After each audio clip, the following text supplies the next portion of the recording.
What's up, all you badass nostrils out there? Welcome to the Nashville Nose. I'm your host, as always, Dr. Magnificent.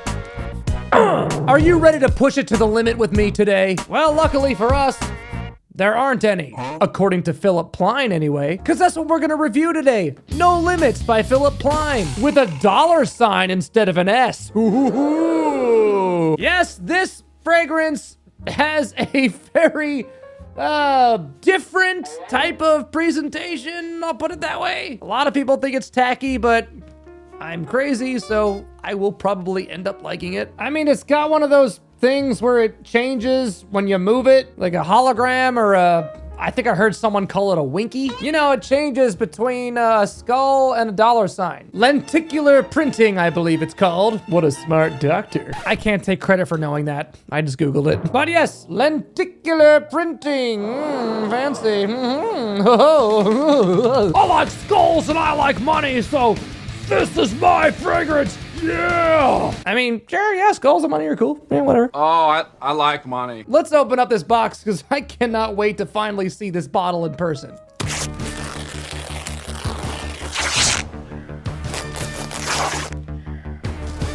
Here's the box without the plastic wrap, just in case you wanted to see it. And the box is kind of cool. It's got a slide on it. Oh, there it is. It's a bottle that looks like a credit card. This box is like how you used to make credit card payments. You know, you had to... Why does that look naughty when I do it? Whatever. All right, let's see it. Here we go. Yeah. That is pretty funny. I'll give it points for being different. Yes, the bottle looks like a credit card with a lot of zeros. Looks like it's got a spending limit of about 1 trillion. So I guess it does have a limit, does it? I mean, it would take a long time to get there. Well, not for me, probably. I could drain $1 trillion in fragrances pretty quickly, I'll bet. Seeing the bottle in person, it does look kind of goofy, but you know, I gotta give it props for trying to come up with a different concept. I mean, it's cool, just a little douchey. And over here on the bottom left corner, it's got the year 1978 right there, which is Philipp Plein's birth year. Makes sense. Oh, that's gross though. On the top of my bottle, look, it's got pee-pee on it.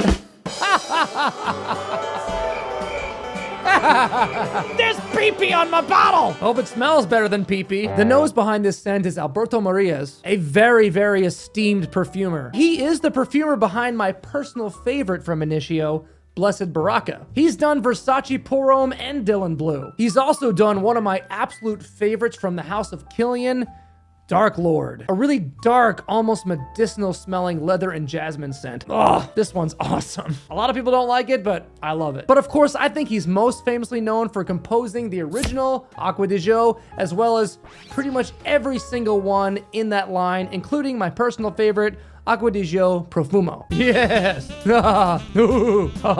It's a good one. Life's a beach. So holy damn, what a track record. There's no denying that he's a heavyweight in the perfume industry. So I think combined with his nose and all the incredible reviews I hear about this one online, I feel pretty confident that we're gonna like it. And the best part about this one is it's cheap. So let's not waste any more time. Let's smell it. Gonna have to take this off though. R.I.P. Crying Wolf. You were a great Nashville hang. Here we go. Ooh. Oh. Wow, I kind of nailed the vibe of this scent with my intro. It smells badass. Wow. Ooh. Oh, I like it. I like it. All right, it's worth the tacky bottle. Ooh, damn. Oh, that is nice. Okay, this is gonna be a little bit odd, and I know that there are perfumes that have this type of flavor to them. This smells like chocolate. Like, it doesn't smell like a Hershey bar or something. It smells like cacao nibs or something. Like a spicy, natural hot cocoa. Oh my God, what? This is awesome.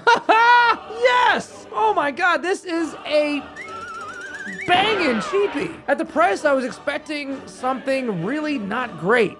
This is great. Wow, I'm digging it. Yeah, not bad off the open. It's like chocolate and leather. Yeah. Coumarin, citron, lemon, linalool.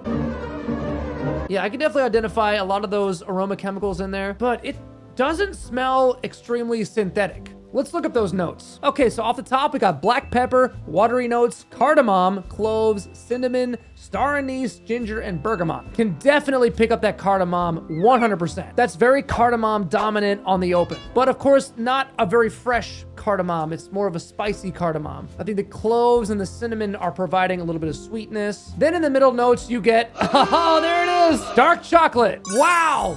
I nailed it.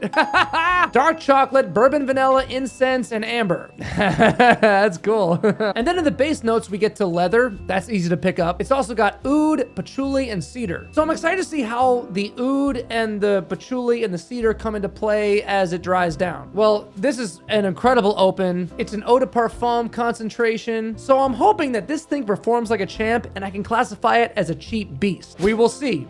I'll be back. Don't move. Welcome back. I really wanted to push this thing to the limit, although there are none apparently. I wanted to push it to the 1 trillion. I don't know. I let it sit on my skin for about an hour and a half. And yeah, it's still strong. I'm really, really stoked on the performance, and it really changed a lot as it dried down. It actually got less sweet. I'm getting less of the chocolate, less of the vanilla, way less of the spices. Of course, the watery notes, bergamot, and ginger, long gone. This base, though, is beautiful. It's still very rugged. It's got a lot of leather. I think the leather is latched in there throughout the entire life of the fragrance. It's a really, really nice leather, though. It's like a spicy leather. And a lot of the spices from the top notes are still lingering in the base. Not so much the cardamom, but the cinnamon, cloves, and star anise are still hanging in there, but it really blends so well with the leather and also that oud. We got some agarwood in there. Obviously not real agarwood. It's a synthetic agarwood accord, but it's really smooth. And I think the patchouli adds just a little subtle bit of earthiness, dirtiness. And I think the cedar is kind of a dark cedar, similar to Straight to Heaven by Killian, but of course this doesn't smell anything like Straight to Heaven. Straight to Heaven is a great fragrance showcasing how dark and moody cedar can be. And this is nowhere near as dark and dense. It still has some sweetness in there. It's really well balanced. Wow, I mean, I'm really impressed. Even though, of course, it's got Alberto Maria's and it gets a ton of hype online. At the price point, it was just poking my inner skeptic. Like, this is gonna be junk, I know it. It's just a cheap cash grab. No way. This is a gem. I would say hidden gem, but I think it's pretty well known, and it just may be the most popular release from Philipp Plein. I'm not sure. That is so nice. Okay, final thoughts. This will make you smell like a badass, like real tough and rugged. Leather, spices, woods, incense, and chocolate make this overall extremely unique. This is a total win, in my opinion. And at the price, a no-brainer. That's all I'm gonna say. This is awesome. If all of that sounds really good to you, then I could probably classify this as blind buy safe. But if that worries you a little bit and you're not really into very bold, very dense leather and oud and spicy type scents, then I would suggest either getting a sample or maybe looking around to see if it's in any stores anywhere that you could try it out. I don't know if I would consider it a beast. I wouldn't say that it stacks up to Initio Side Effect or Nichonnet Fan Your Flames or Parfums de Marly's Herod when it comes to performance. And of course, at the price, you have to factor in that it may not be quite as upper shelf quality wise, but if you sold this scent in a really fancy Killian bottle and charged $300 for it, you would probably fool a lot of people into thinking that it's a crazy expensive fragrance. But it's so cheap and it smells so good, so my mind is a little bit blown right now. Highly, highly, highly recommend this one. I love it, and it's a cheapie that I probably will wear fairly often, especially in the wintertime. Well, there you go, Nostrils. All those nice things that you've done for me, like subscribing, hitting the like button, dinging the bell, leaving a comment, telling all your friends. The algorithm gods hath blessed me with a successful blind buy and an incredible gem of a cheapie. Get your nose on this any way that you can. I'm a diehard fan already. Thanks again for hanging out with me on this fun adventure. I'm so stoked on this one and so glad that I could spread the good word onto you. Can't wait till the next one. Until then, stay badass, my dear nostrils. And of course, stay smelly. Woo! $1 trillion spending limit. I'm rich. Ha ha! The doctor is out. Yeah.